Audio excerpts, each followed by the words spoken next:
Muy buenas tardes, queridos amigos, y saludamos a todos nuestros suscriptores de los tres canales, Patricio Alonso en Vivo, Comunidad Hispanista e Historia con Patricio Alonso.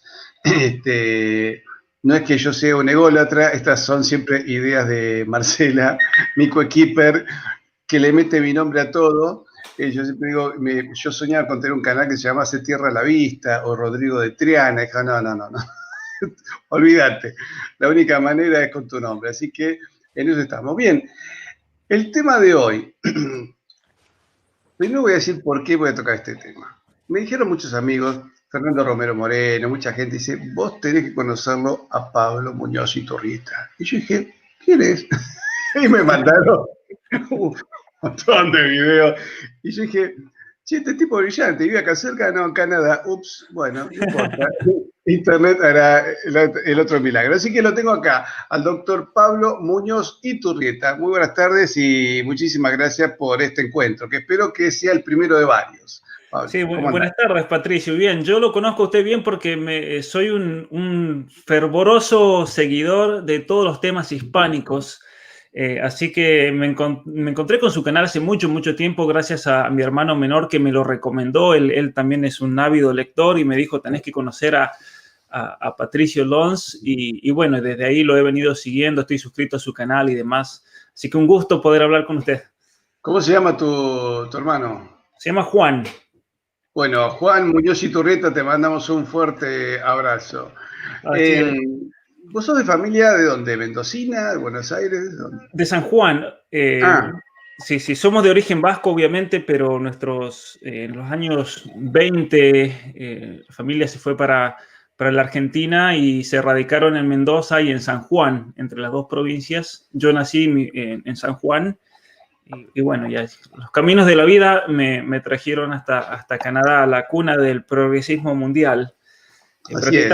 aquí estamos dando la batalla cultural a full, ciertamente. Bueno, si sos vasco, que yo también tengo algo de sangre vasca, como somos, viste, las familias, lo que se llama argentinos viejos, que tenemos hace 250 años que estamos acá, y tenemos un poco de todo, viste. Yo saco de una cajonera sangre alemana, sangre italiana, de distintos lugares de España, vascos, así, y franceses, obviamente por mi apellido. Pero Blas de Lezo decía que él era doblemente español por ser vasco, ¿no? Dice, digan a mis amigos que morí luchando por la grandeza y la defensa del Imperio Español. Y había más de un vasco que se decía que era más español que otros porque era vasco, ¿no es cierto? Claro. Bueno, yo aquí los Entonces, canadienses en cierta manera los dejo colgados a veces porque les digo que yo tengo más derecho a esta tierra que los mismos canadienses, ya que fueron los vascos los primeros que llegaron a Canadá. El pueblo más antiguo de Canadá se llama Port aux Vaches, que en francés es el puerto de los vascos. Es en la zona de Newfoundland, en Canadá, en el territorio de las islas al este. De hecho, aquí cerca hay un pueblo que se llama Español, así como suena. Porque cuando llegaron los ingleses, los primeros ingleses que llegaron a colonizar esta área, junto con los franceses, llegaron a un pueblo indígena y resulta que hablaban español los indios. Eso es una cosa que no ha sido muy estudiada pará, históricamente. eso contalo, Bueno, contá la vuelta, a ver cómo fue ese fenómeno que me parece llegaron curiosísimo. los ingleses a esta región al norte del lago Hurón, que en ese momento era como el frente de la conquista, ¿no? Hacia el oeste de Canadá, y se encuentran en una tribu donde primero pensaban que hablaban francés, por las palabras que usaban, y después un inglés que sabía francés dijo, no, esto no es francés, esto es español. Y entonces resulta que no se conoce bien igual de dónde salió esta mujer, posiblemente haya salido de estas islas de los vascos. Ella es raptada por un grupo indígena de Canadá y luego es vendida de tribu en tribu hasta que llega aquí al norte de Hurón. Esta mujer de origen español le enseña a sus hijos a hablar español y por eso esta tribu que se encuentra en un pueblo que hoy en día se llama Española, gracias a la mujer, la española. De hecho, los mismos indígenas le decían la española al pueblo, resulta que ha quedado en la historia, ¿no? Entonces, cuando los ingleses llegan a esta zona, a este territorio, ellos mismos le comienzan a decir el río español, porque esos indios que andaban ahí hablaban español, ¿no? Es una cuestión que no se ha estudiado mucho. He tratado este verano, de hecho fui a este pueblo, he tratado de ver en archivos históricos y demás. No es mucho lo que se sabe, lo único que se sabe es que hablaban español los indígenas. Lo cual O sea, no se sabe el nombre de aquella valiente española. no se sabe, solamente se sabe que le decían la española, y ella misma se decía a sí misma como la española, porque los otros en las mismas tribus le decían, ¿cuál es tu tribu? Ella decía española. Yo soy la española, ¿no? ¿Y habrá sido vasca? La verdad que no lo sé, pero es posible. Es posible porque de hecho eran vascos los que venían a la zona del puerto de los vascos, como se llama, y venían en persecución de ballenas. De hecho, los vascos hay de hecho, testimonios históricos de que llegaron a la bahía del Hudson, que sería lo bien al norte, ya en el círculo polar ártico, donde está el norte de Ontario y de Quebec. Los vascos llegaron a introducirse ahí, y fueron los vascos, de hecho, los que encontraron restos de los vikingos en esta zona de Canadá. Perdón, la misma Terranova no se llama así por unos marinos vascos. Claro, son los mismos vascos los que le llaman Terranova, son los vascos los que le ponen el puerto de los vascos a ese pueblo, que es el pueblo más antiguo de Canadá. Esto es antes incluso de que lleguen los franceses, los ingleses en todo el movimiento de conquista, después de todo lo que fue el Tratado de Tordesillas y demás, ¿no? Los españoles. Sí, curioso, hace no muchos años, por un problema entre los pesqueros pesqueros vascos de España y Canadá, hubo hasta un problema diplomático bastante grave. Una situación cuasi bélica, pero tuvieron con un problema no hace muchos años. Ahora estos vascos llegaron, primero llegan los vikingos, en el 1200 y pico, llegan los dominicos incluso a evangelizar Groenlandia. Groenlandia tiene un pasado católico. Bueno, Groenlandia totalmente, sí. Recordemos, que toda la historia comienza con Eric el Rojo, que es expulsado de Islandia en el año 800 y tantos, por haberse metido en una pelea en una taberna, mató a un hombre, y los irlandeses, como sabemos en la ley germánica, la pena de muerte era expulsarlo para siempre al hombre. Él se va expulsado, se va con un grupo de hombres, llega a Grönland, como le ponen, a Tierra Verde, y llegan a la zona de Nuuk. Y cuando llegan ahí se sorprenden porque, alguien que haya estado en Islandia, yo he tenido la oportunidad de conocer y estar varias veces en Islandia, es un territorio muy parecido a lo que es el sur de Mendoza, Malargüe, parece que uno está en la luna. Muy seco, muy árido, volcánico. Entonces los islandeses de repente llegan a Groenlandia, donde hay vegetación, hay animales, es todo verde. Recordemos que todo el sur de Groenlandia es un paraíso, es muy verde, es muy parecido a la zona de Bariloche, con bosques. Eso muchos no lo saben, ¿no? En Argentina tienen la idea de Groenlandia como una tierra de glaciares. Sí, como un cubito, ¿no? Claro, llegan alrededor del año 900 y ellos se establecen. Recordemos que habían en Groenlandia habían 12 monasterios de varones y 3 monasterios de mujeres benedictinos. Yo tuve la oportunidad de visitar las ruinas de alguno de ellos en la zona de Nuuk. De hecho, en Nuuk, en lo que es hoy la catedral de la iglesia luterana danesa, ahí tienen ellos un trofeo que lo han robado, obviamente, del báculo. Está tallado en diente de ballena el báculo del obispo, quien era el abad de Groenlandia. Los groenlandeses tenían incluso su sede episcopal en Groenlandia. Están las sagas groenlandesas que se han mantenido. Están, de hecho, las cartas que mantenían los distintos priores o los abades, el obispo de Groenlandia con la Santa Sede, ¿no? en el Vaticano. De hecho, en la librería vaticana están las copias de las sagas groenlandesas, que son muy, pero muy interesantes, y en esas sagas ellos cuentan cómo van a un territorio donde habían viñas. Ahora, sabemos que la zona donde habían viñas era la zona de los Grandes Lagos. Ellos llegaban por el lago Ontario a la zona del Niágara, ya que en el Niágara hay una viña, un tipo de viñedo, de uva, que es nativo de la provincia de Ontario. De hecho, es un tipo de uva que está prohibido plantarlo. Eso yo me enteré hace 2 semanas. Está prohibido plantarlo en Europa, por ejemplo. ¿Por qué? Porque si se llega a polinizar esa uva con la uva de Bordeaux, la uva originaria de Francia, por ejemplo, la de Alemania misma, del Mosel, esto arruina, la hace híbrida la uva y se perderían las Es interesante, estuve leyendo un poco de botánica para entender por qué estaba prohibida la uva del Niágara. Bueno, Y una pregunta, sí, seguí contando, que es muy interesante. resulta que los vikingos venían aquí a buscar madera, venían aquí a buscar frutas, a la zona incluso del Niágara, al lago Ontario, la zona del lago de la península del Hudson, y ellos, los mismos vikingos, dejaron incluso rastros arqueológicos que en todo lo que es la Terranova se han encontrado.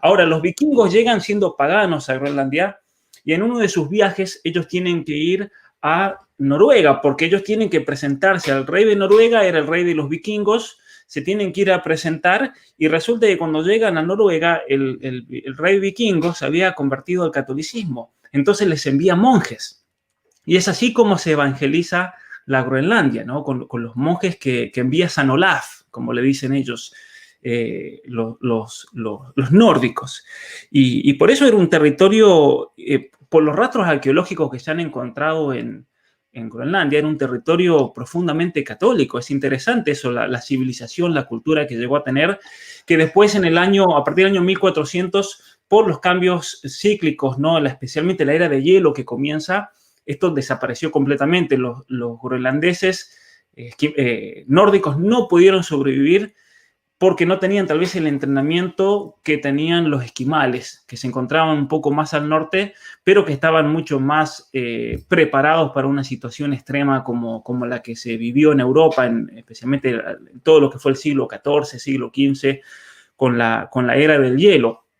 Es interesante que hoy en día nos quieren meter el verso del cambio climático como si fuese algo creado por el hombre, cuando hay estudios geológicos que se han hecho en Groenlandia, por el cual el hielo creció a un promedio de 3 metros por año a partir del año 1400. De hecho, hay restos geológicos por los cuales se puede demostrar que el hielo no estaba tan avanzado, que era una zona verde, que era una zona mucho más cálida, y por cambios en el polo, el polo geológico del planeta, por la cuestión de los volcanes, especialmente en Islandia, por el oscurecimiento del cielo, por el efecto del sol en el planeta Tierra, pasó por un momento tremendo Groenlandia que lo llevó a congelarse completamente. Y eso hizo que desaparezcan, ¿no? Me quedé pensando, los islandeses hablan un idioma que es un derivado del noruego. Ahora, Erik el Rojo, ¿era noruego, era islandés o era danés? Él era islandés. De hecho, en Reykjavik, sí, en la capital de Groenlandia, de Islandia, en la plaza central está la catedral luterana de la iglesia islandesa y tiene una estatua enorme, hermosa de Erik el Rojo, y ahí abajo dice el descubridor de América. Entonces, para ellos América lo descubrió Erik el Rojo. Uno va a Islandia, va a los países nórdicos, va a Groenlandia, y ellos todos te lo dicen con orgullo. Quien descubrió América no fue Colón, fue Erik el Rojo en el año 860 y tanto. Entonces Y una pregunta, ¿y estas sagas groenlandesas, de qué época son? Estas cartas con la Santa Sede, por ejemplo. Yo tengo entendido que las sagas son de alrededor del año 1100, 1200. Porque se sabe que a partir de 1200 y pico llegan dominicos también a Groenlandia. Hay una serie muy graciosa, se llama The Young Pope, el Papa Joven, donde el Papa recibe a la gobernadora o primer ministro de Groenlandia, y él le recuerda, esa tierra fue católica, ¿no es cierto? Originalmente, y le da todo un discurso sobre el origen católico de Groenlandia.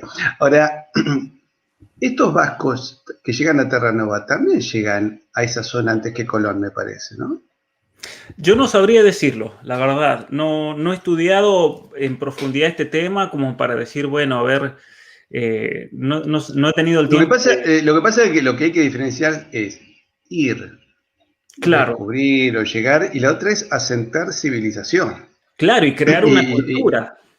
A Groenlandia estuvieron un tiempo, eso tiene idas y vueltas, en algún momento termina en manos de Dinamarca, como es ahora, que es una provincia danesa. Curiosamente, Dinamarca, que es un reino muy chiquitito, si lo tomás con Groenlandia, es uno de los países más grandes de Europa. Claro, Groenlandia tiene prácticamente el tamaño de la Argentina, para darse una idea. y tienen una especie de independencia que es muy rara, porque en realidad es un protectorado, dependen totalmente y económicamente de Dinamarca. Dinamarca tiene, como conocemos, esta gran multinacional Maersk, por ejemplo, la compañía de transporte marino más grande del mundo. Ellos tienen sus oficinas centrales y de logísticas en Nuuk, en la capital de Groenlandia, porque es una manera de ellos no pagar tantos impuestos. Tienen muchas ventajas impositivas, ¿no? Y entonces es la manera que tiene Dinamarca de tener una presencia humana para que no se la robe Canadá, Rusia o los Estados Unidos, que le tienen unas ganas tremendas a Groenlandia.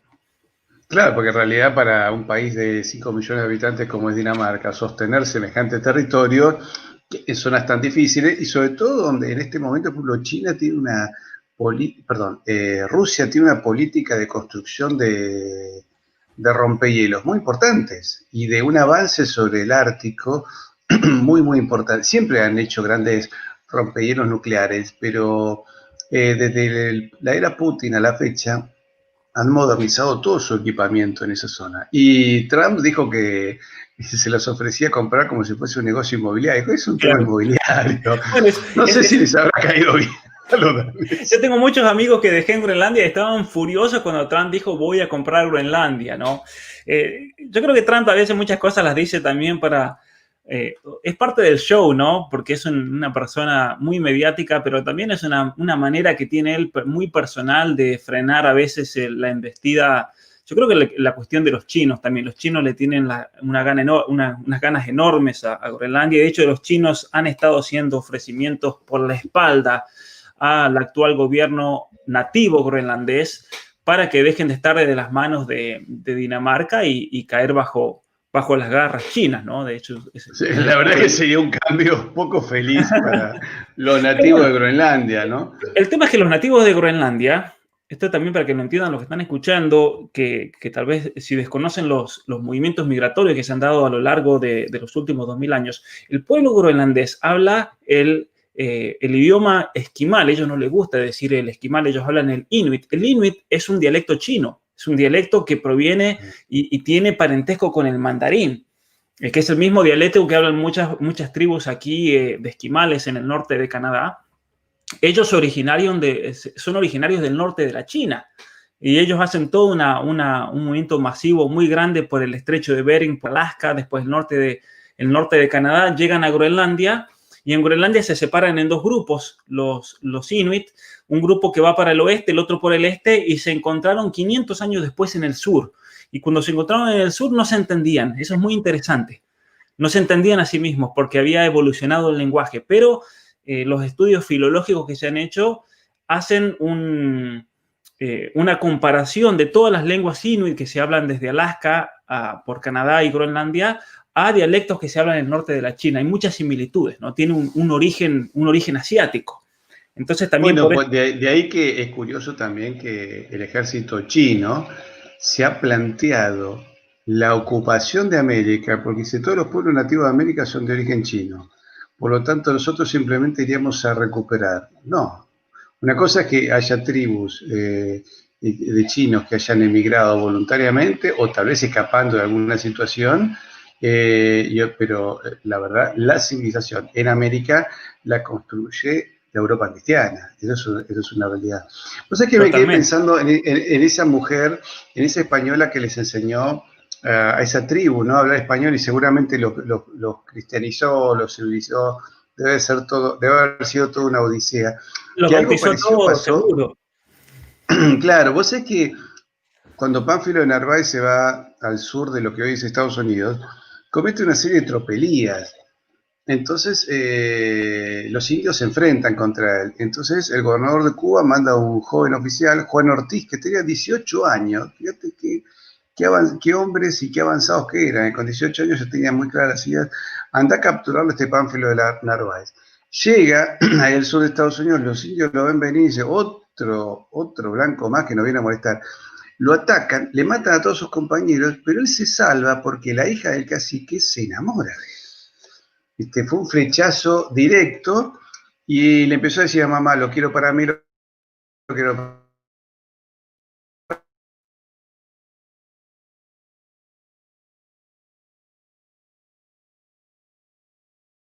para mí.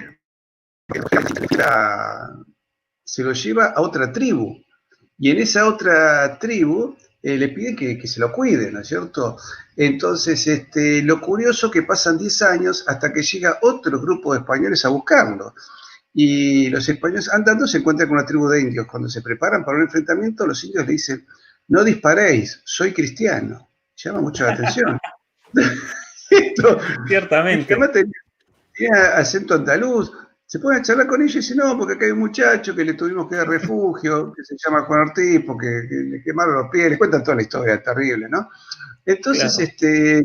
van y hablan con este muchacho, y él dice, y sí, me trataron bien, entonces les enseñé el catecismo, los bauticé, les enseñé a hablar español, les enseñé a leer y escribir. Y entonces le dio toda una civilización católica española en 10 años. Y dice, pero usted tiene que volverse. Entonces, cuando él se despide de los indios lo lamentaban porque le habían tomado un cariño enorme. Entonces, y cuando él vuelve, escribe toda la historia, su historia de amor con esta india. Y resulta que un tal John Smith andaba por España, se compra el libro, lo traduce, le cambian los nombres, se pone a él de personaje, en vez de Juan Ortiz, John Smith, y se inventa el nombre de Pocahontas, que es un nombre aborigen, pero de las lenguas del norte de Estados Unidos o del sur del Canadá. Claro, la ¿Cierto? zona donde yo estoy, de hecho, es toda esta zona, el Pocahontas.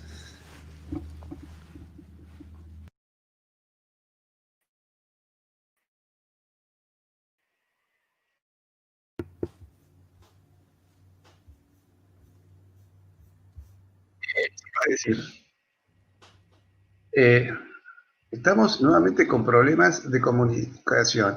Te pido, Pablo, que repita lo que habías contado. Ah, no, solamente decía eso, que claro, que la lengua del Pocahontas es de esta zona del sur de Canadá. Claro. El lenguaje, ¿no? Solamente decía eso, que es la zona donde...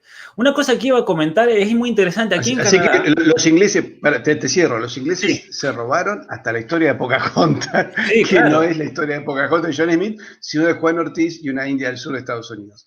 Sí, te sigo No, escuchando. a manera anecdótica, aquí en esta zona de Canadá, los indígenas y los esquimales son católicos, porque los ingleses no los evangelizaron a los indígenas. Es algo muy significativo eso.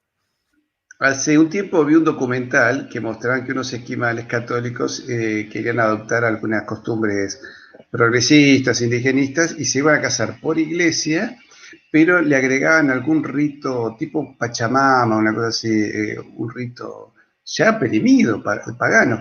Y la abuela de ellos, que una vieja esquimal, se oponía. Decía, no, no, no, yo rezo en latín, decía la india. Esto no, esto es una verdad, esto es volver a retroceder varios siglos para atrás, decía. Pensé que los esquimales incluso hacían sacrificios de sus ancianos, ¿no? Los mandaban al hielo a morir, hubo canibalismo también entre ellos, entonces para ellos el cristianismo fue un salto adelante. La mujer adquiere derechos gracias al cristianismo, así que no querían saber nada. Ahora, Pablo, arrancamos con otro tema, fantástico, la llegada de los vascos.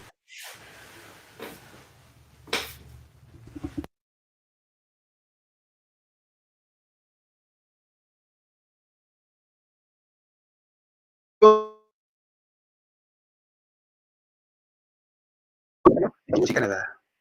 ¿Cómo puede ser que las universidades de Estados Unidos y Canadá, obviamente influenciadas por todo lo que fue la escuela de Frankfurt, que fue una escuela subversiva de principio del siglo XX en Alemania, que fueron expulsados, se van a Estados Unidos, pero en un modelo de capitalismo de mercado han logrado crear a la élite universitaria culturalmente marxista? Contanos un poco cómo se ha dado eso. Es un tema muy, muy interesante y a la vez muy complicado de explicar por la misma teoría que desarrolla la escuela de Frankfurt, primero en Alemania y luego en Estados Unidos, especialmente a partir de la Universidad de Columbia. Hay que recordar, y esto a modo de anécdota también, la escuela de Frankfurt se hizo con dinero argentino.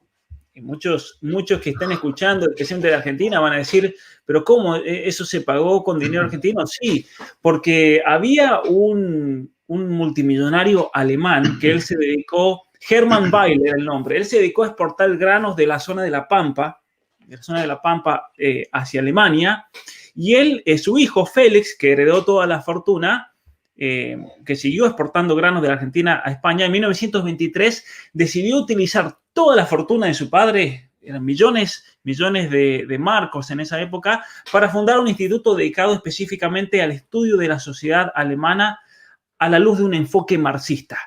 Entonces, este alemán, Bail, con el dinero que había ganado en la Argentina, convoca a los pensadores comunistas más importantes del momento en Alemania y entre ellos fundan el Instituto de Investigación Social que estaba junto a la Universidad de Frankfurt en Alemania, por eso se le llama la Escuela de Frankfurt, ¿no? Ahora, en el año 1933, ¿quién sube al gobierno en Alemania? Sube Hitler. Y por lo tanto, estos marxistas se tienen que ir, se van en un momento a Génova, están ahí por 2 años. Y lo interesante es que Rockefeller, la Fundación Rockefeller, se los lleva a los Estados Unidos en el año 1933 para que continúen sus estudios, para que incluso estén al servicio del gobierno de los Estados Unidos. Recordemos que ellos estuvieron en varios departamentos del gobierno de los Estados Unidos, ellos estuvieron detrás de los servicios secretos, de la formación de la CIA en los Estados Unidos, ellos estuvieron detrás de varios proyectos de ingeniería social que eran muy funcionales en su momento a las políticas exteriores de los Estados Unidos, pero también eran funcionales a la Fundación Rockefeller, a todo lo que estamos viendo hoy en día en el programa de las Naciones Unidas y demás, toda la agenda globalista. De hecho, estos hombres, personajes de la Escuela de Frankfurt, ellos se decían a sí mismos internacionalistas, no existía todavía la palabra globalista. Pero ¿qué es lo central de la Escuela de Frankfurt? Que los norteamericanos o ciertos referentes de la vida pública y política de Estados Unidos traen a Estados Unidos y se cavan su tumba, por así decir, porque es lo que hoy está sufriendo en gran medida toda esta batalla cultural los Estados Unidos. La teoría crítica de la Escuela de Frankfurt lo que hace es tratar de encontrar un método para las ciencias. Siempre para la ciencia ha sido el problema del método. ¿Qué método vamos a utilizar? Y lo que ellos hacen es crear un nuevo método de estudio científico, un método que conjugue todo lo que es la teoría de Freud con la teoría marxista. Y eso a ellos le ponen el método de la crítica o de la teoría crítica social. Es decir, analizar la sociedad desde un punto de vista más pragmático y que traiga una revolución social. ¿Sí? Y es así entonces que ellos, para lograr eso, y esto es interesante tenerlo en cuenta también, rechazan la noción de objetividad. El conocimiento no puede conocer nada objetivo. Entonces ellos abrazan una especie de relativismo absoluto, ¿sí? Porque el conocimiento para ellos está incrustado en un proceso histórico, en un proceso social. Para que, se entienda hoy en día con un ejemplo concreto, con toda la imposición de la ideología de género, el fundamento que se usa para justificar la teoría del género es la autopercepción, los sentimientos de la persona. Esto en la teoría crítica vendría a significar lo siguiente: si la persona se siente así y se autopercibe, es así como esa persona constituye su propia realidad. Y por lo tanto, esa realidad tenemos que darle una protección legal, tenemos que llenarlo de derechos, de planes sociales y demás, porque es así como esa realidad se manifiesta. Y es así entonces que ellos van desarrollando esta teoría crítica para comprender la sociedad y especialmente por la crítica de las estructuras sociales y demás. Pero recordemos, y para esto hay que tener en cuenta que ellos toman profundamente el análisis hegeliano de la historia, de la dialéctica, ellos toman el análisis marxista de la lucha de clases y lo que hacen es transponerlo a ciertas ideas sociales o ciertas ideas culturales para tratar de realizar una dialéctica y una especie de lucha y de oposición. Entonces, por ejemplo, la lucha del hombre contra la mujer. Entonces, la opresión del hombre contra la mujer, que eso da lugar al feminismo. El feminismo es un fruto de la escuela de Frankfurt. Hay que liberar a la mujer de su familia, de su esposo. La lucha entre el ser humano y la naturaleza, que es todo lo que vemos en el ecologismo, por ejemplo. El ecologismo es todo un fruto de la teoría crítica social. La lucha del ser humano con los animales, que es toda la ideología del antiespecismo. Es decir, destruir todas esas categorías de ser humano, de vaca, de cerdo, de tal manera que ya no podamos creernos nosotros superiores, sino que somos todos iguales. Es toda la teoría del antiespecismo, que eso también viene profundamente de esta crítica social. Lo que la Escuela de Frankfurt hace entonces es un método de pensamiento, es un método de ver la realidad por la cual debemos criticar, es decir, destruir. Nosotros en la universidad en Canadá, en chiste, los estudiantes decíamos eso. Crítica significa destrucción en realidad, pero crítica es la manera linda de decirlo para que no te vean como un fanático. Crítica social significa destruir todas las instituciones sociales, todos los conceptos por medio de la dialéctica propia del marxismo para dar lugar a nuevas realidades. Entonces, destruir la realidad del hombre y la mujer para dar lugar a la idea de identidad de género, por ejemplo. Eso es un ejemplo clásico de hoy en día, de lo que estamos viviendo, ¿no? Destruir la idea de matrimonio para darle lugar a nuevas realidades, diversidades sexuales. Destruir la realidad del embarazo para ensalzar el aborto como un derecho, por ejemplo, lo que estamos viviendo en Argentina hoy en día. Y es así. Vos sabés que esto del especismo, disculpa que te interrumpa, se ve mucho en el cine, ¿no? El otro día vi una de las tantas versiones, secuelas de Jurassic Park, donde se llevan unos dinosaurios de una isla hasta Estados Unidos. Y ahí una nena decide liberarlos de las jaulas porque si están vivos, como yo, dice. Están vivos.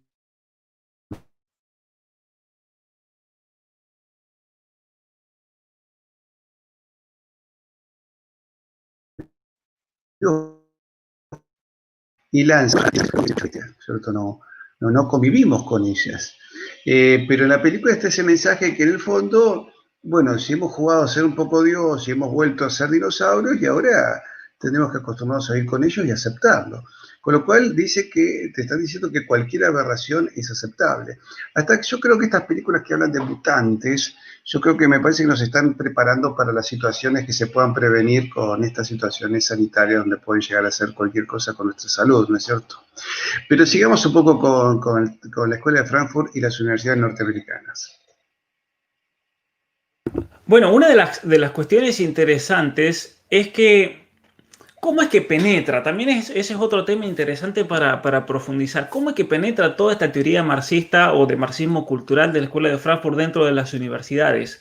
Ellos tuvieron una estratagema bastante interesante, porque a modo anecdótico, cuando ellos crean su Instituto de Estudios Sociales en Nueva York, después un grupo se va... Pablo. ¿Se cortó? Sí, dame un segundito que voy a recuperar la comunicación. Bueno.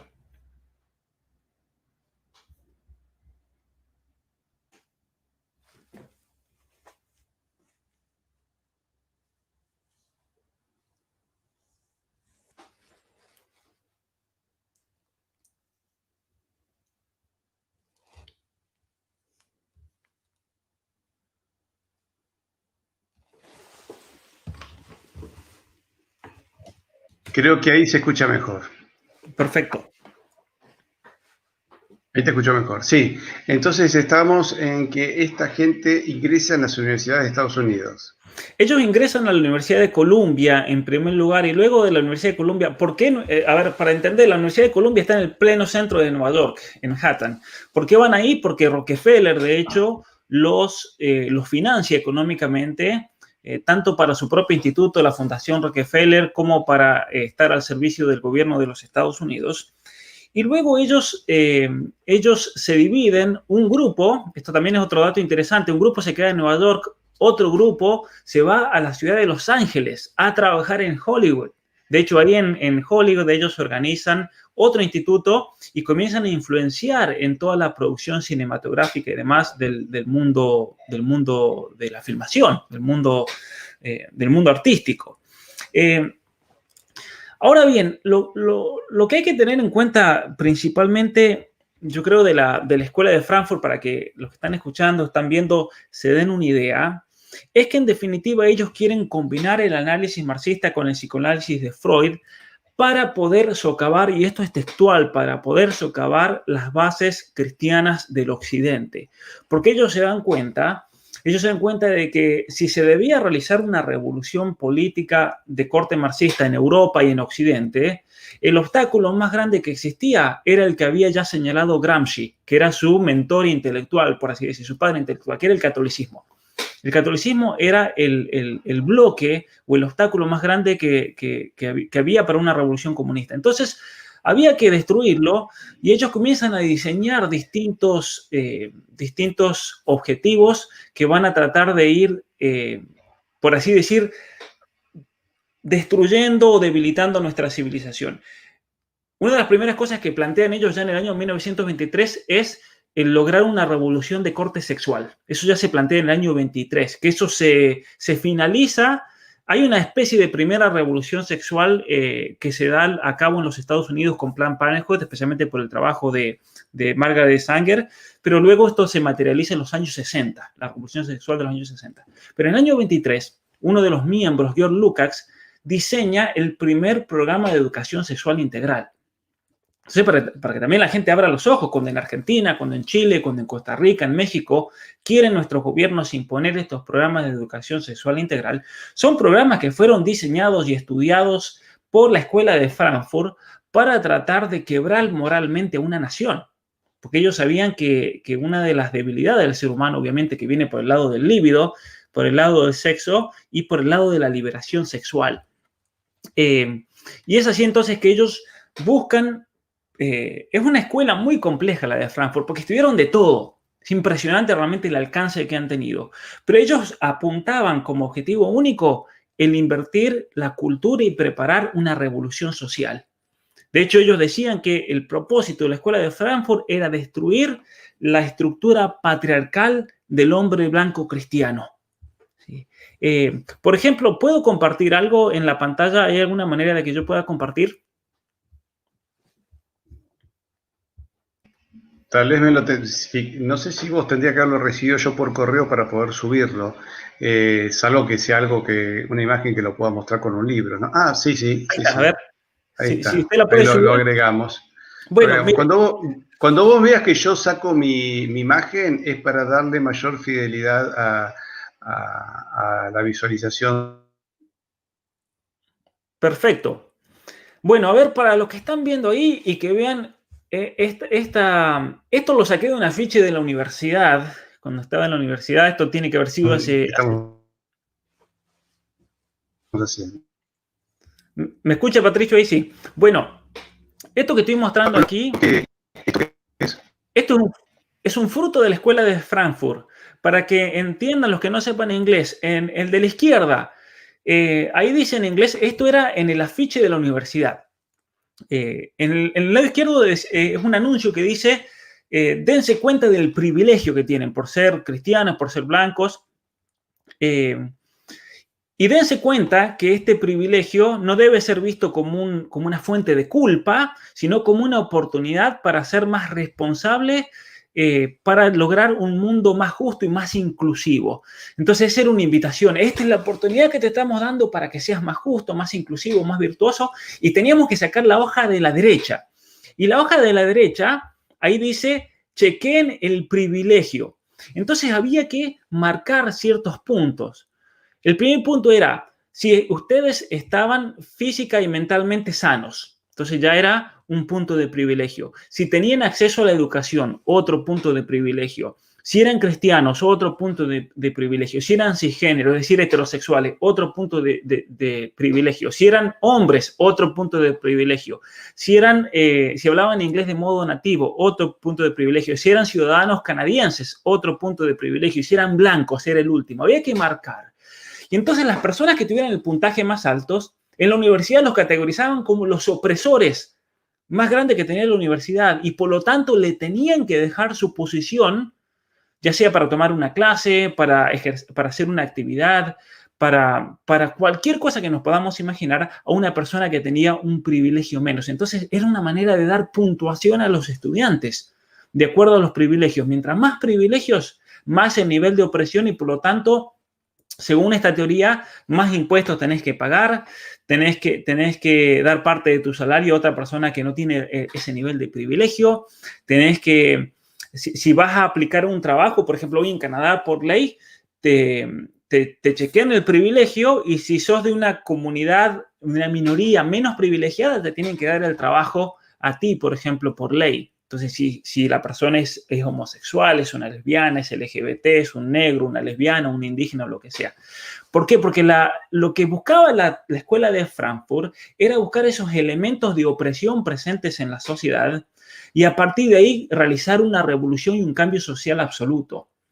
De tal manera entonces de que se pueda abolir esa supuesta lucha de clases y de poderes a lo largo de la historia que se ha ido perpetuando especialmente por culpa del cristianismo.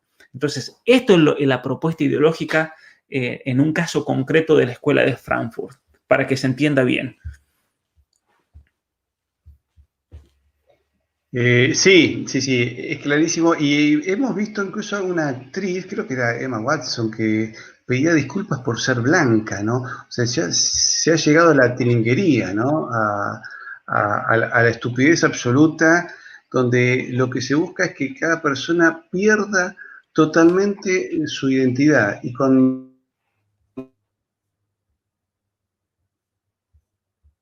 la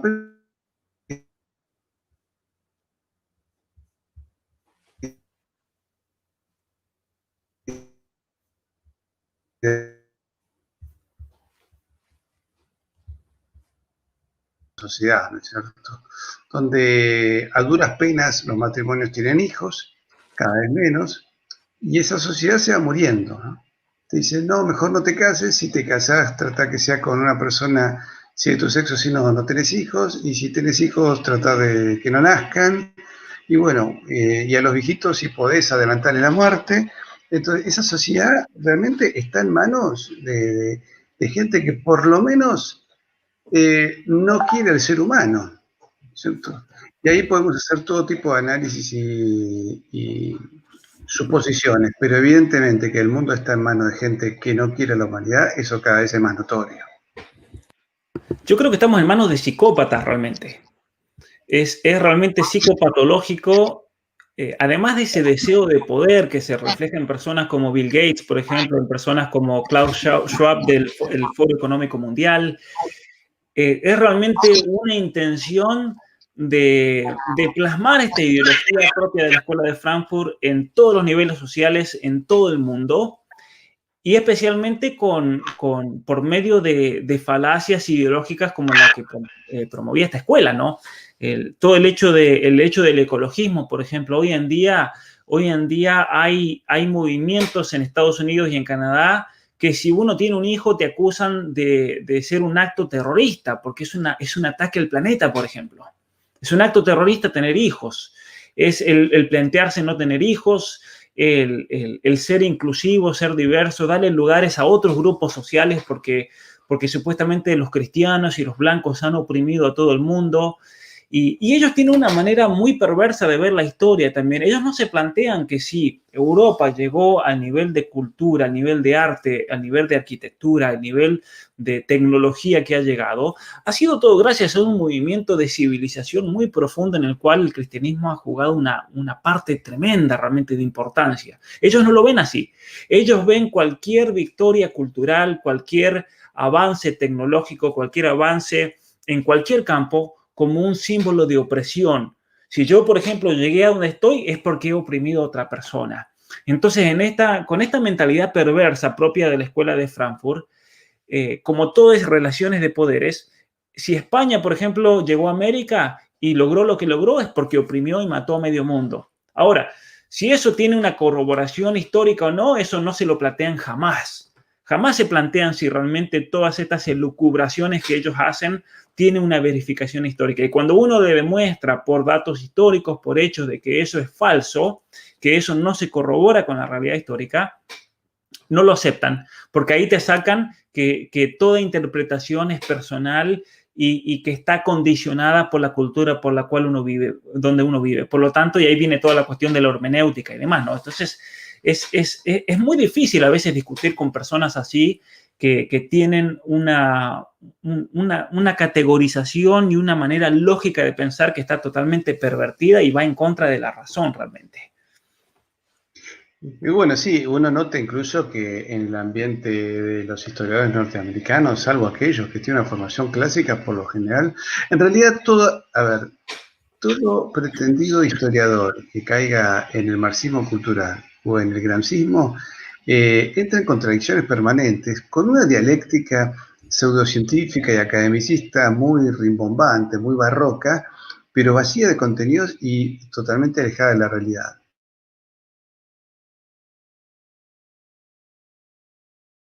Ahora,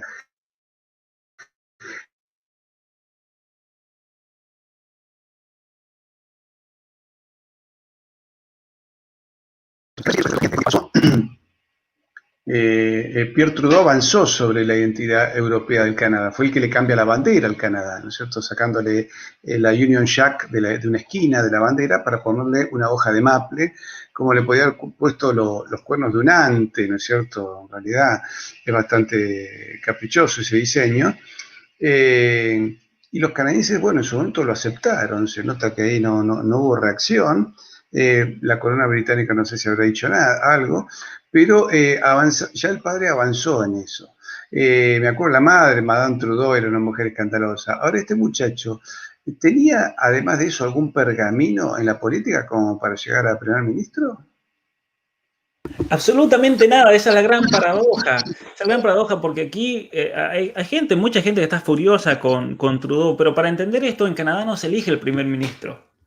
Acá, en Canadá lo que se hace es elegir a los representantes en el Parlamento, lo que equivaldría en Argentina a elegir a los diputados, y son ellos, los del partido con más escaños en el Parlamento, los que a dedo eligen a una persona, y eligieron a Justin Trudeau, una persona que el único historial que tiene es haber sido instructor de snowboard en 2 temporadas y haber reemplazado en clases de teatro en un centro de educación pública en Vancouver, nada más. Es un hombre en su juventud y vida, los primeros años de vida adulta, que vivió de los millones de su padre.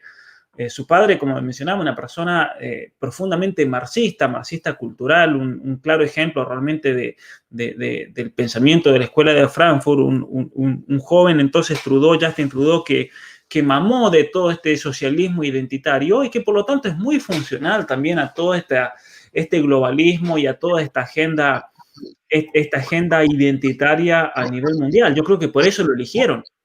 Una pregunta, ¿y el canadiense medio que ve que le está metiendo inmigración de distintos países del mundo, que es la característica cultural de Canadá, que uno lo ve como una suerte de Estados Unidos bis, pero no, Canadá tiene sus propias características. Yo diría que es más europeo que Estados Unidos. De hecho, sigue siendo nominalmente una monarquía, ¿no es cierto? Claro. El canadiense medio, ¿cómo toma estos cambios? El canadiense con formación realmente está viviendo una situación muy difícil porque está contemplando cómo le están destruyendo su país desde adentro, especialmente con toda esta cuestión ideológica de fondo. Eso por un lado. Y la sufren mucho. Y la sufren mucho y lo peor de todo es que a veces es muy difícil encontrar, como pasa en Argentina, también una representación política para poder acabar con todo este desastre, con toda esta agenda de ingeniería social que viene desde hace mucho tiempo. Recordemos que Canadá en el año 1982, estamos hablando hace 38 años, se reformó la Constitución. Es decir, lo que van a hacer en Chile, lo que ahora están planteando que quieren hacer en Perú. En Canadá se hizo en el año 1982, donde se reemplazó la Constitución por un charter que se llama una Carta de Derechos Humanos, que es tan ambigua que se puede interpretar de la manera que uno quiera. Eso es lo tremendo. Y ese es el problema de fondo en Canadá. El problema de fondo de Canadá es que tenemos una constitución que es tan ambigua que cada uno la puede usar para lo que quiera. La podés usar para justificar el aborto, la podés usar para justificar la eutanasia, la podés usar para quitarle los hijos a los padres. De hecho, se está haciendo. La podés usar para todo lo que estamos viviendo hoy en día, toda esta cuestión totalitaria de la nueva normalidad. Es decir, la constitución de Canadá realmente es lamentable, lamentable gracias al regalo que nos dejó Pierre Trudeau. Y el hijo simplemente ha venido a partir del año 2015 a tratar de culminar con todo este proceso de ingeniería social. De hecho, es significativo los cambios sociales, legales y políticos que han habido en Canadá a partir del año 2015, cuando él comienza a ser el primer ministro. Ahora, tenemos un problema en Canadá, porque el primer ministro no se elige, y una vez que se elige es muy difícil sacarlo. Es muy difícil sacar un primer ministro. ¿Por qué? Porque aquí en Canadá tiene que renunciar él, porque es una especie de monarquía. Tiene que renunciar él para dejar de ser primer ministro, o tiene que llamar a elecciones y perder la mayoría en el Congreso, en el Parlamento. Es muy difícil perder la mayoría o tener la mayoría, que otro partido tenga la mayoría en el Congreso. De hecho, ellos no tienen la mayoría de los asientos hoy en día en el Parlamento, es el Partido Conservador el que los tiene, pero sin embargo no le da la mayoría. ¿Por qué? Porque tenemos a Quebec. Tenemos a Quebec. Y Quebec es un problema porque Quebec es otra nación dentro de Canadá. Es como otro país, incluso legalmente. Y entonces Quebec tiene su propio partido, porque ellos van a luchar por sus propios intereses, obviamente. Y entonces ellos siempre tienen 30, por ejemplo, miembros en el Parlamento que impiden que otro partido tenga la mayoría para elegir al próximo primer ministro. Entonces, ese es el problema, salvo que Trudeau renuncie por escándalos, que de hecho no lo ha hecho, a pesar de que ha estado envuelto en escándalos tremendos de financiero, de coimas y demás, es difícil sacarlo de medio. Ese es el problema con el sistema político de Canadá. Pablo, te pregunto lo siguiente, ¿no tiene un sistema electoral como en cualquier país del mundo? El sistema electoral aquí el sistema electoral solamente es para votar diputados, nada más. Es una monarquía. No hay.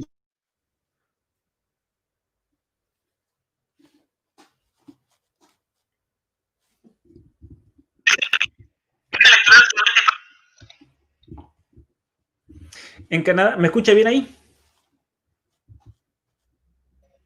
Sí, vos seguís hablando. Tenemos unos terribles problemas de conexión cada vez peor. Acordate que en la Argentina el gobierno ha prácticamente estatizado Internet. Claro, sí, no, es terrible. Eso fue hace pocas semanas. Y a partir de esa decisión donde avanza sobre Internet, empezaron los problemas de todo tipo. Además de que volvieron los cortes de luz que hacía años que no había en Argentina. Y tenemos corte de luz, corte de Internet. Muchos me critican, dicen, comprate un equipo nuevo. Y nos está pasando a muchos que tenemos este tipo de cortes en el servicio. Presumo que debe haber interferencias, presumo que debe haber vigilancia, ¿viste? Ahora hay una nueva entidad que se llama Nodio, no odio sería, que va a vigilar lo que digan los medios, va a vigilar... La cuestión del género y demás con todo el novio. Sí, la especie del Ministerio de la Verdad de 1984.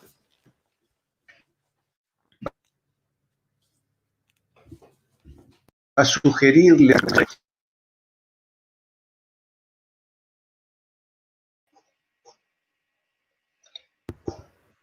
O sea que Canadá está mucho más progresista que nosotros. ¿Cómo es eso? Totalmente. Y a ver, y Canadá también, recordemos que la autoridad máxima de Canadá, esta es otra de las situaciones políticas, es una monarquía parlamentaria Canadá. La autoridad máxima de Canadá es la reina de Inglaterra, Isabel II. Ella es la autoridad máxima de este país. Después, la autoridad segunda de Canadá es la gobernadora general, ahora es una mujer. El gobernador general, que es el representante, vendría a ser una especie de virrey, es la segunda autoridad. Y luego viene el primer ministro. El primer ministro simplemente es la autoridad dentro del parlamento, la autoridad más grande, ¿no? ¿Qué pasa en Canadá? Que en Canadá, como no tiene mayoría Trudeau, entonces tiene que transar, como decimos en Argentina, con el Partido Comunista, que es el NDP, y tiene que transar con el Partido Quebecois, el bloque de Quebec, para poder imponer toda esta agenda, ¿no?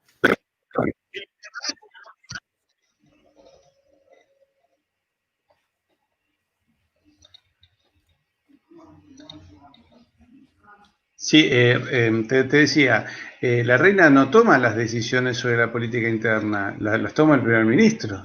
Sí, las toma el primer ministro y las toma el Parlamento, pero la reina es la que tiene que certificar. Si la reina no firma, la ley no se hace ley. Solamente una ley se convierte en ley cuando la ratifica la reina. ¿Y ha habido alguna oportunidad en que la reina haya dicho no firmo tal ley?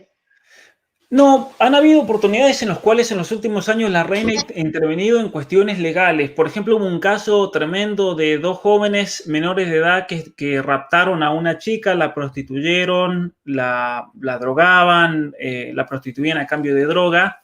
Entonces, cuando la policía de Ontario finalmente descubren a este caso, como eran menores de edad, no los podían condenar y la reina los hizo mayores de edad. Así que se acabó el problema. Los condenaron como mayores de edad porque la reina sacó un decreto y los hizo mayores de edad, por ejemplo. Ese tipo de intervenciones han habido en los últimos años, relacionadas a crímenes generalmente, ¿no? Para incluso dar una condena más fuerte de la que había dado el juez. Y después, en el otro caso en el cual ha intervenido la reina es cuando hay un empate. Cuando hay un empate en el Parlamento, la que desempata es la reina.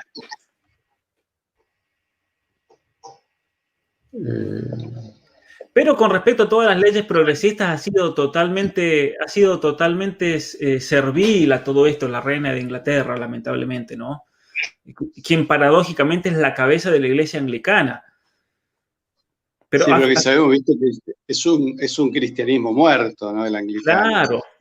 No, como un amigo, un profesor universitario que tuve en la Universidad de Princeton, él había sido pastor anglicano por muchos años y él abandonó la iglesia anglicana porque él me dijo, ya no es cristiano eso, es otra cosa, es un post-cristianismo. Es como tenemos el posmodernismo dentro de toda esta ideología progresista, tenemos el post-cristianismo de la iglesia anglicana. De hecho, aquí en Canadá las iglesias anglicanas, muchas no creen en Dios explícitamente, porque ellos... Directamente porque lo ven como una etapa del pasado, de la evolución del ser humano. Tenemos la bandera LGBT en todas las iglesias luteranas, la Iglesia Unida de Canadá, la Iglesia Anglicana. Bueno, algunas católicas también, hay que decir eso, ¿no? Las iglesias católicas tienen la bandera LGBT, pero es un desastre, digamos, el nivel de progresismo cómo ha inmiscuido en todos los niveles de la sociedad, en la iglesia, en las universidades, en las cortes. En las cortes hay casos de justicia que son una locura, porque son todas sentencias marxistas. Donde el que tiene más pierde simplemente porque tiene más, por más que tenga razón, por más que sea una cuestión de justicia que le han robado, por ejemplo. Es una locura muchas de las cosas que se están viviendo. Toda la justicia del género que ahora se está empezando a ver en Argentina. La perspectiva de género, juzgar con perspectiva de género. Aquí si te denuncia un homosexual, una lesbiana, un transexual, sonaste porque por perspectiva de género le tiene que dar la razón al otro, aunque el otro sea el culpable. Vos sabés que estoy leyendo material sobre la mujer, la indígena en la América preespañola, ¿no? Y, por ejemplo, cuentan que se analiza la cultura aborigen desde estas perspectivas que yo diría de sexo, no de género, porque género tiene las cosas, las personas tenemos sexo. Y, por ejemplo, las mujeres de los mexicas eran mujeres muy sometidas. A mí siempre me llamó la atención por qué el catolicismo en Hispanoamérica siempre fue más mariano que el catolicismo europeo. No es que el catolicismo europeo no lo fuese, ¿no? Pero acá como que se insistía más. Viste que uno ve el catolicismo europeo es más la imagen del Sagrado Corazón de Jesús, ¿no? Y acá era más siempre la Virgen María. Y era que, claro, las tribus de los mexicas eran tribus guerreras. Entonces, la importancia social era la del hombre, el hombre guerrero, el hombre cazador. Y la mujer, entonces vos ves, por ejemplo, esculturas de hombres haciendo acrobacias, cazando, haciendo mil actividades, ¿no es cierto? Generando sacrificios rituales, lo que fuese. Pero no, y de mujeres solamente cargando niños. Ahora, ¿qué ocurrió? Estas mujeres eran muy oprimidas y se rebelaban contra los hombres. Los enfrentaban a costa de golpes, de castigos, pero no era una relación. Es decir, no es que los indios vivían en América como hippies en la región del Bolsón, la Patagonia, cantando canciones de Sui Generis o los Beatles. No, realmente era una situación espantosa. Y claro, estas mujeres, cuando llega el cristianismo y ven que ya no tienen que entregar a sus hijas para sacrificios humanos, le hablan de Jesús que es un Dios que no hace sacrificios humanos, que Él se sacrifica por los demás y que además tiene una mamá. Vos te das cuenta del cambio que fue para esa mujer, diciendo, ¿cómo que ese Dios tiene mamá? Y sí, tiene mamá, y además es buena. Y aparte, ¿y eso qué significa? Y que la mujer tiene derechos como el hombre. Claro, evidentemente esas mujeres adhirieron rápidamente a lo que ellos llamaban el Dios bueno. Jesús era el Dios bueno, porque los dioses de ellos eran malos. Entonces, la adhesión fue inmediatamente a la Virgen y también por eso el rechazo de muchas de esas mujeres a toda influencia protestante, porque vean en el protestantismo una reducción nuevamente de la mujer a un estado de servilismo. De hecho, todos estos movimientos feministas nacen en países de origen protestante. Porque Sí. en el mundo español no solo tuvimos reinas, tuvimos gobernadoras, tuvimos virreinas con poder, tuvimos una mujer almirante y tuvimos una mujer que tomó las decisiones para salvar a España y a América en más de una circunstancia. Es decir, la contraarmada de Isabel I pierde cuando María Fernández de la Cámara y Pita, ahí en Galicia, en La Coruña, enfrenta a los ingleses y le dice a los soldados que retrocedían, quien tenga honra que me siga. Y ella termina matando al primer alférez, y después los ingleses contaban que veían una loca que los reventaba a tiros desde la muralla, ¿no es cierto? Agustina de Aragón es la mujer que hace fuerte a los hombres para vencer a las tropas de Napoleón. Acá en Nicaragua tenés la historia de Rafael Herrera, que con 18 años dirigió 200 soldados españoles contra 5.500 infantes de marina ingleses, y los derrota. La epopeya de Rafael Herrera es para hacer una saga de películas. Y en Buenos Aires, en las invasiones inglesas, acordate, Manuela Pedraza, la tucumanesa, que avanza junto a su marido. Cuando su marido muere, ella le arranca el fusil al inglés, lo mata al inglés, y luego dirige ella a los soldados para poder ingresar en la Catedral de Buenos Aires y seguir combatiendo contra la tropa inglesa. Martí Céspedes y sus 3 hijas capturan a 12 soldados ingleses en la segunda invasión inglesa, creo, ¿no? En la primera, le entregan 11 a Liniers. Uno se lo quedan para marido de una de las hijas. Pero esa particularidad que tenían. Pero la mujer es la que convence al hombre que tenía que ir a pelear contra los ingleses en Buenos Aires. Entonces, esta cosa del feminismo es una ideología que nace en países protestantes. Entonces, yo entiendo la decadencia de ese cristianismo fato, como es el anglicanismo o el luteranismo, que salvo honrosas excepciones de algunos pastores que los tipos tienen algo de fe y que a veces han leído algún místico católico y que han tratado o se leen la Biblia, aunque sean malas traducciones, pero se la aprenden de memoria, que tienen fe, pero por lo general es una fe muerta. Tiene más fe las sectas evangelistas que el anglicanismo, ¿no es cierto? O el luteranismo, que sería como la madre de todos ellos, ¿no? Yo creo que eso explica el evangelismo en los Estados Unidos también, porque es un rechazo a ese protestantismo muerto. Muchos cristianos evangélicos en los Estados Unidos se salieron de toda esa podredumbre del luteranismo, del anglicanismo, porque no llevaba nada, era una fe muerta realmente, y fue un rechazo. Por eso también todo el resurgimiento de todos estos movimientos, en su momento no carismáticos, evangélicos en los Estados Unidos, como un rechazo. De hecho, los grupos cristianos pro vida en los Estados Unidos de origen protestante son los evangélicos, digamos, no los tradicionales, los luteranos, los anglicanos, son todos pro aborto, por ejemplo. Es interesante, están a favor del matrimonio homosexual, es un progresismo pero absoluto. Ahora, una cosa que quería comentar, Patricio, que mencionaba de cómo el feminismo se arraiga en países protestantes, pero es interesante también, hay un hecho que no es meramente anecdótico. Todos los miembros de la Escuela de Frankfurt eran de origen judío. Todos, absolutamente todos estos pensadores. Me vas a meter en un lío con ese tema. No lo voy a meter en un lío porque es un hecho que estos pensadores de la Escuela de Frankfurt comienzan a elaborar la teoría de la liberación de la mujer y a qué tipo de mujer captaron. Esto es una cuestión que me he dedicado a estudiar para un libro que quiero sacar en el futuro sobre el tema del patriarcado. Y a las mujeres, históricamente, a las mujeres que captaron en los Estados Unidos para que sean las ideólogas del movimiento feminista fueron todas judías, estas mujeres. Y esto es interesante porque eran mujeres que provenían de ambientes ortodoxos en los Estados Unidos. Venían principalmente de la ciudad de Brooklyn, las afueras de Nueva York, enfrente de la ciudad de Nueva York, de la isla, venían de ambientes que eran represivos tal vez, de ambientes muy estrictos, muy rígidos, y cuando estas mujeres fueron a la universidad y fueron educadas por los exponentes de la teoría crítica social, que les decían que hay que liberarse de todos estos moldes, que hay que liberarse del macho opresor, del padre, del patriarca, es ahí cuando comienza toda la revolución feminista. Si Shulamith Firestone, por ejemplo, ella era judía, después tenemos a esta mujer Friedan, tenemos a Judith Butler.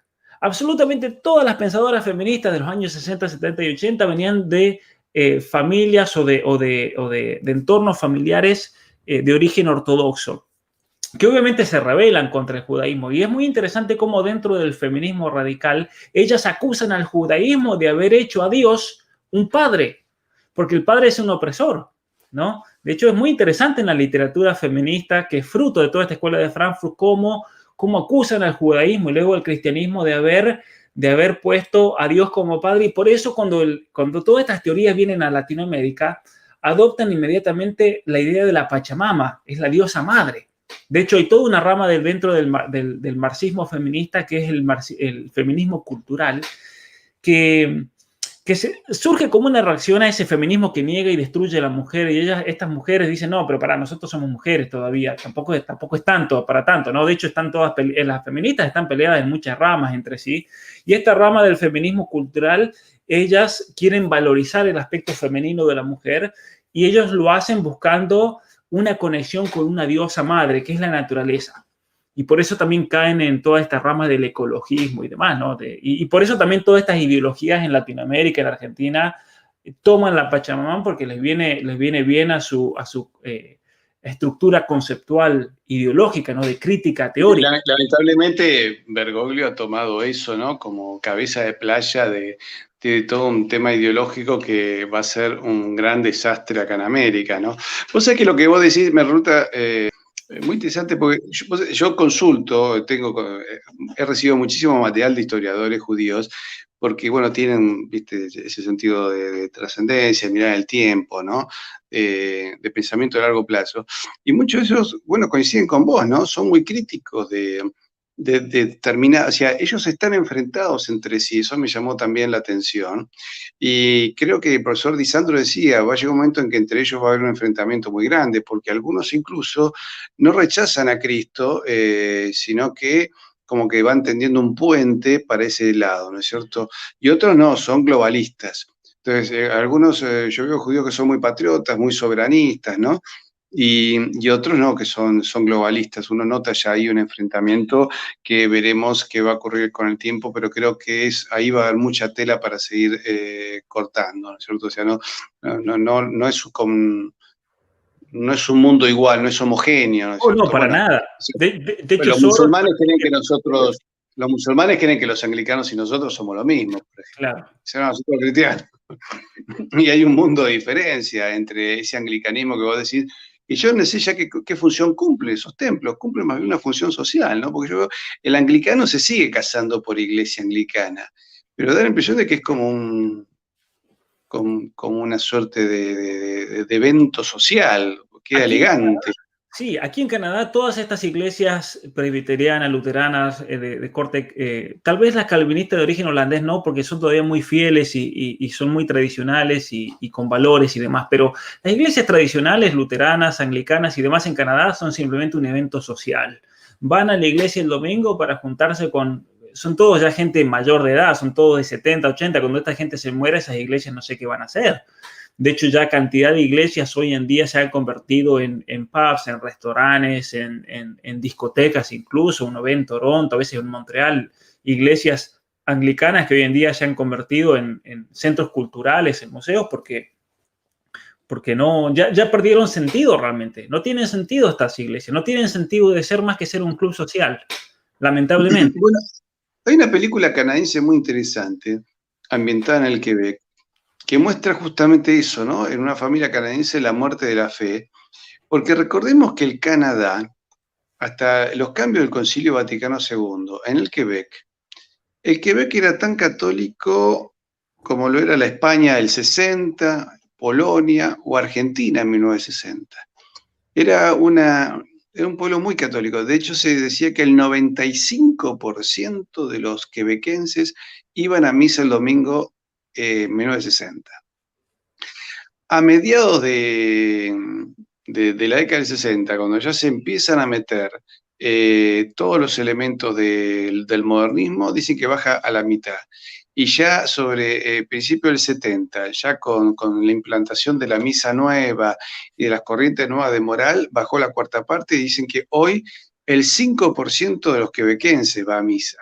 Ha reducido mucho. Y si hay algún tipo de reacciones, porque hay algunos hispanos, hay venezolanos o españoles que son católicos y que tratan de darle un empuje a lo que queda, ¿no? Ese fuego remanente y volver a tratar de levantarlo, ¿no? Pero me parece que esa es una realidad dentro del daño del marxismo cultural en Canadá, ¿no es así?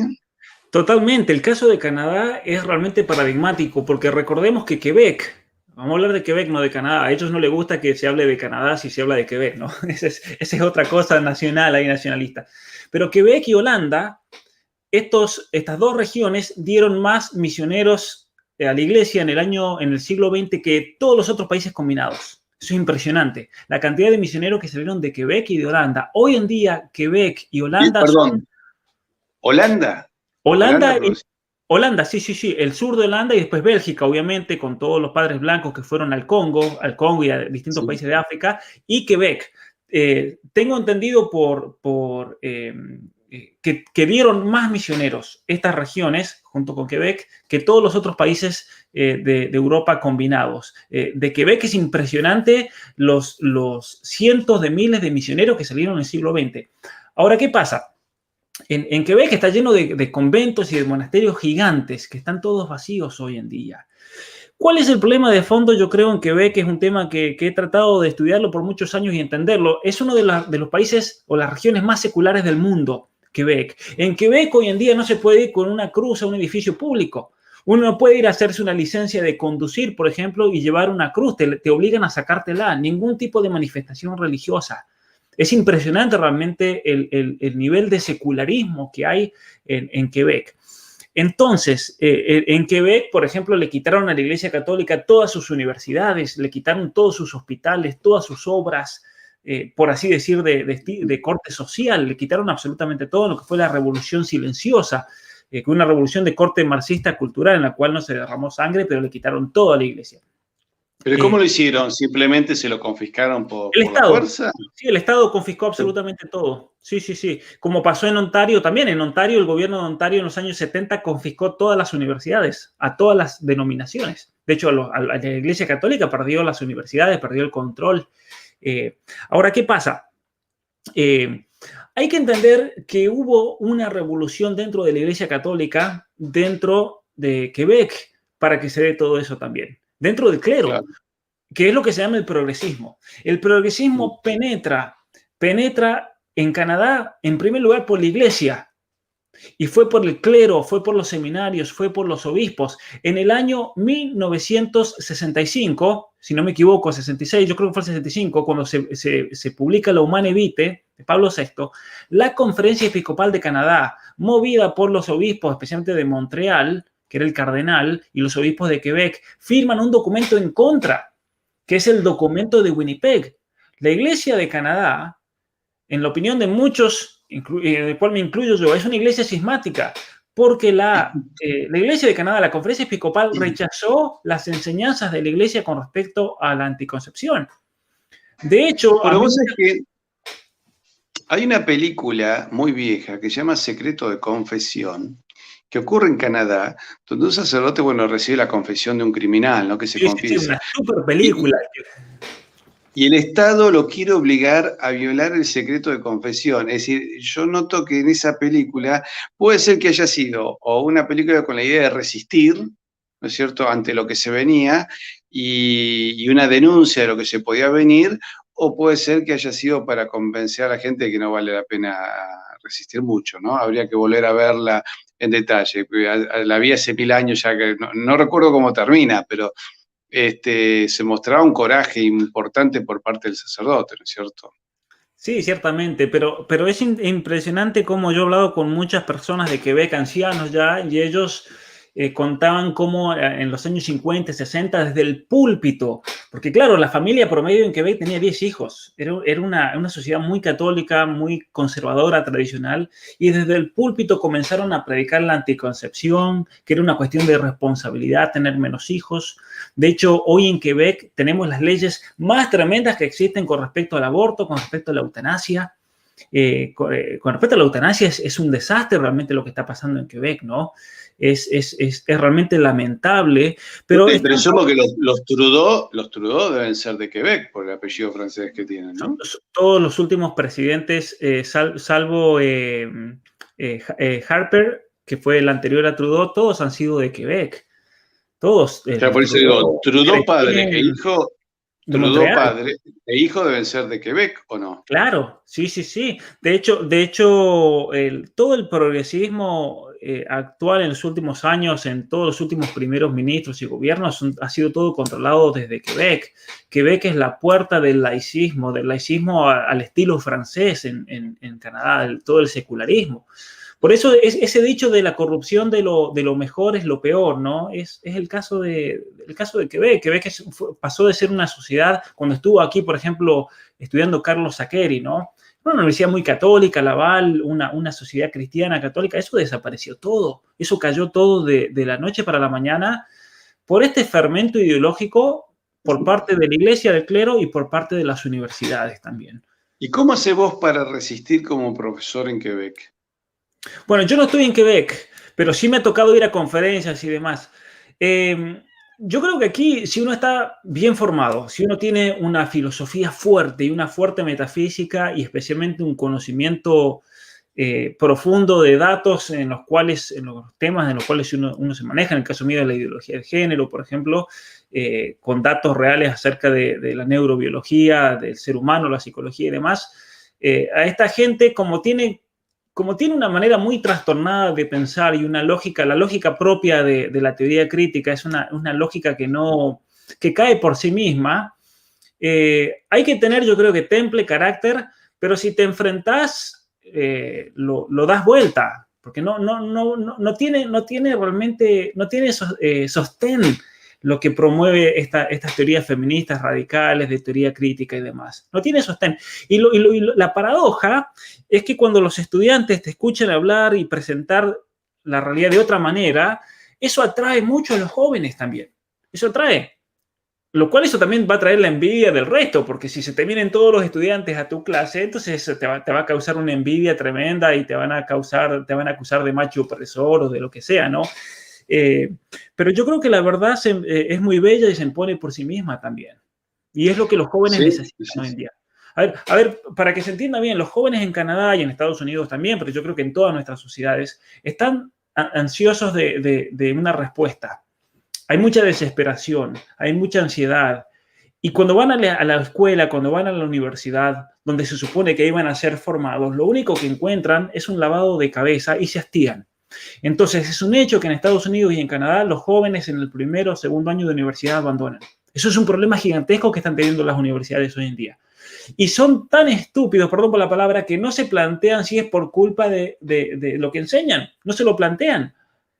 No se lo plantean de que los estudiantes en realidad se hastían de tanta basura. Se hastían y aquí en Canadá... De hecho, acá se ve en Buenos Aires también, en la Universidad de Buenos Aires, el hartazgo de traer una clase donde vos decís, bueno, una clase universitaria, esperás que el profesor sea una réplica de Platón y te viene con un discurso de marxismo cultural que da miedo. Escúchame, de paso quiero responder a un señor que se llama Roger, que me pregunta si yo soy comunista. No sé cómo de todo lo que hemos hablado, él deduce que estamos haciendo apología del comunismo. Salvo, decime si yo dije algo muy contrario al sentido común o a lo que venimos hablando, Pablo, porque estoy azorado con lo que me pregunta este señor. Claro que no sé por qué tengo que aclararlo algo que es tan evidente.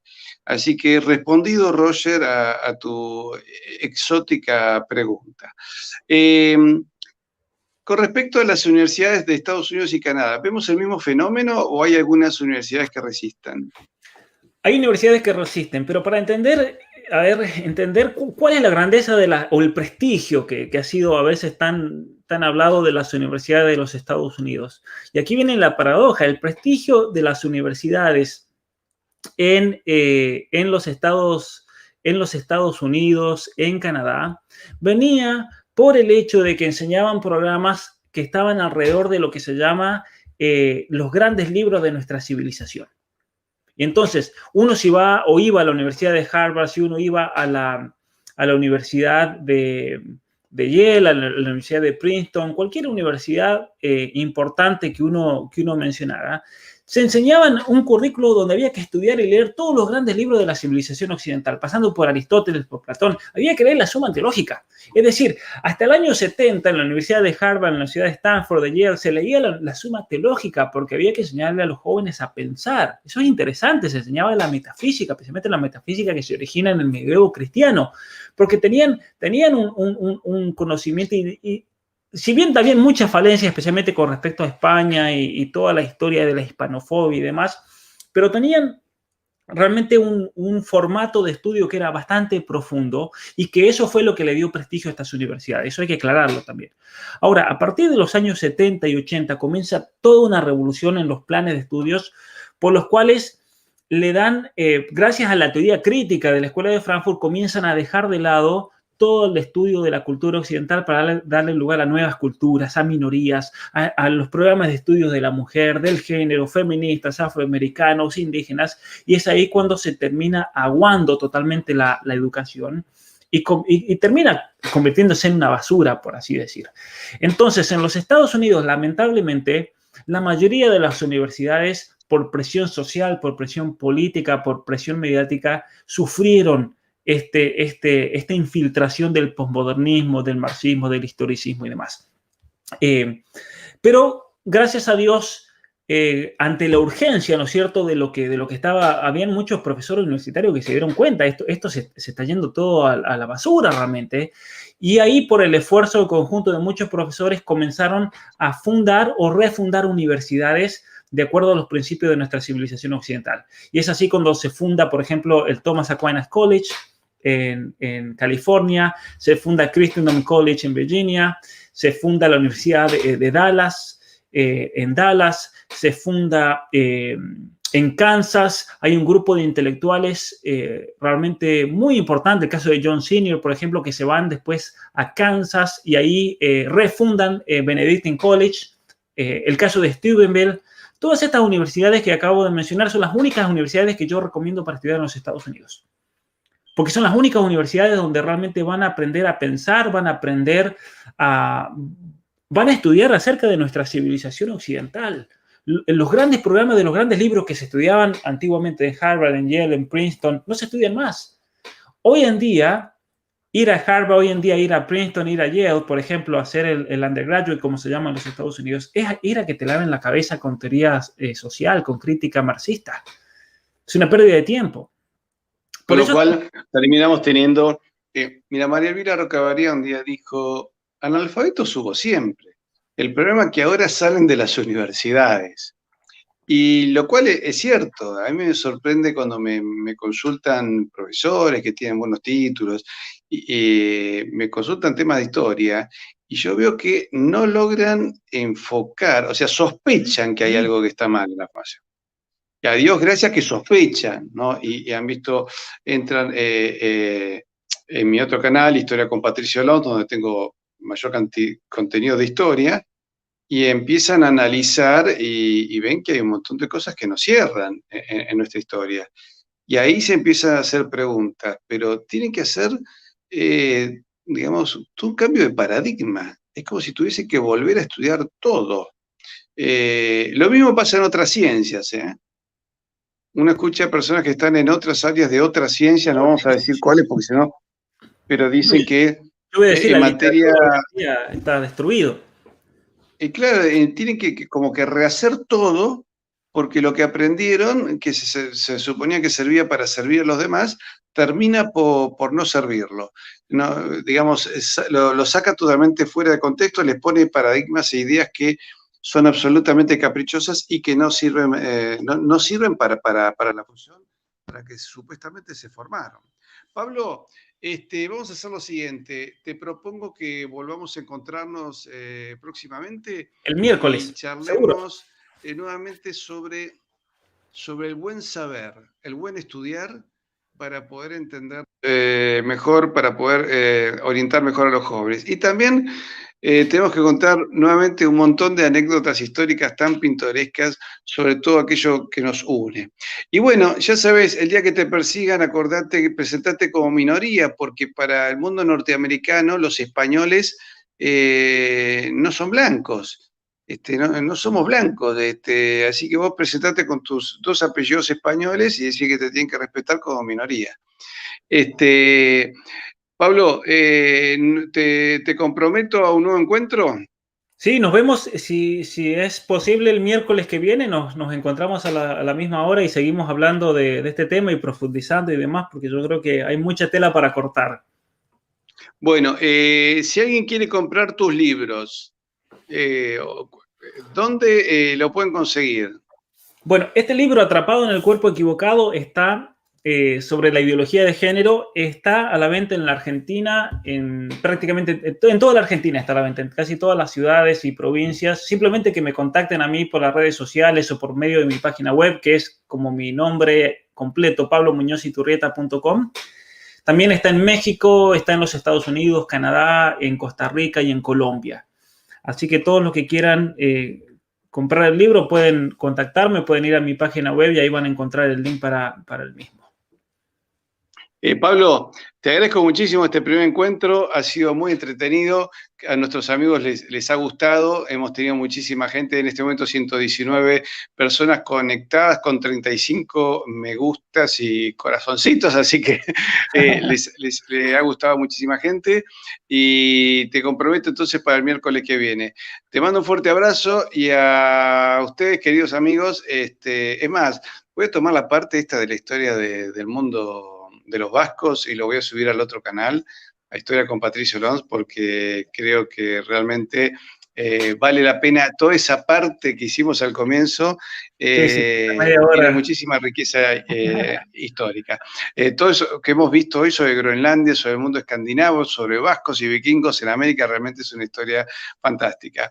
Te mando un fuerte abrazo y a todos, queridos amigos, a suscribirse, aquellos que nos quieran dar una mano con el canal, unirse, y a todos aquellos que han colaborado económicamente, que quieran colaborar, vamos a hacer un encuentro especial, posiblemente por Zoom, para ellos, donde voy a estar charlando con todos ellos y respondiendo todas las preguntas y donde me van a poder meter en brete con las preguntas más insólitas que mis amigos me quieren hacer. Así que les mando un fuerte abrazo y mañana nos vemos con José Paparelli también a las 4 de la tarde para hablar de la actualidad española, el viernes con Gretel Ledo y la semana que viene nuevamente con Pablo. Pablo Muñoziturrieta, te mando un muy fuerte abrazo. Un abrazo enorme, gracias Patricio y un saludo a todos también los que han estado escuchando y viendo este video.